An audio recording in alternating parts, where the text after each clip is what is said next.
Stepney's visit to Sir Topham Hatt's railway was coming to an end.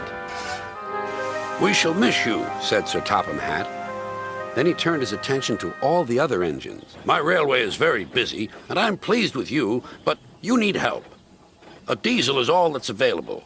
Please do your best to avoid any disturbances." "What does that mean?" whispered Duck. That means this diesel is difficult, snapped James. And he was. The diesel surveyed the shed. "Not bad. I've seen worse. At least you're all clean." The engines glared. "It's not your fault, but Sir Topham Hatt should scrap you and get engines like me. A fill of oil, a touch on the starter, and I'm off. No bother, no waiting. They have to fuss round you for hours before you're ready."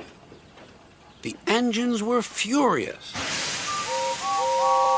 Next morning, they held an indignation meeting round the turntable. "Disgraceful. Disgusting. Despicable. To say such things to us," cried Donald and Douglas, "is to teach 'em a lesson we'd be wanting. Now, how do we do it?" Their chance came sooner than expected. The diesel was purring comfortably. An inspector watched a fitter making final adjustments. The wind tugged at the inspector's hat. The diesel was ready. "Look at me, Duck and Stepney. Now I'll show you something." He rolled proudly toward his coaches. Then it happened.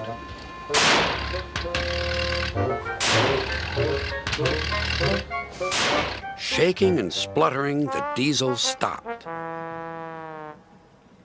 Meanwhile, the inspector was looking for his hat. The diesel seethed with fury as Duck and Stepney pushed him back to the shed. "My hat!" exclaimed the inspector. "You've sucked it through your air intake." "Bother your hat. The heavy train's due out. You'll have to take it, Duck. Stepney, will you help, please?" "Thank you, sir," cried Stepney. "I'd like a good long run on my last day." The engines were soon ready. "Gordon will take over from halfway, so get the train to there. Good luck."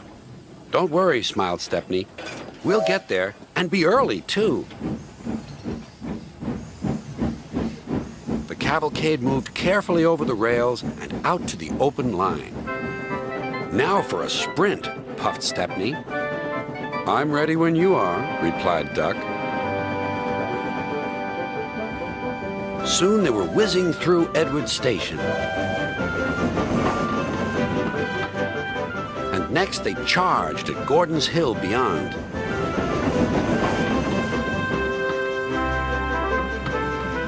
They felt the drag of the heavy coaches here. It was hard work.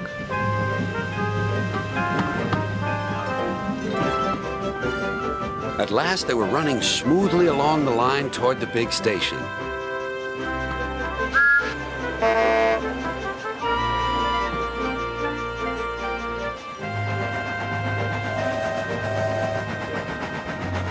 "Hello, you're early," said Gordon. "That's one in the headlamp for old Diesel." "James says he's sick as boiler sludge and sulking in the shed." "Serves him right for saying we're out of date." And Gordon chortled away. Next day, everyone came to say goodbye to Stepney. "Come back and see us soon," whistled the engines. "And you are always welcome on my Bluebell Railway, too," replied Stepney. Then he puffed away. What about Diesel? He'd slipped out while no one was looking. But he left two things behind: a rather nasty smell and a battered bowler hat.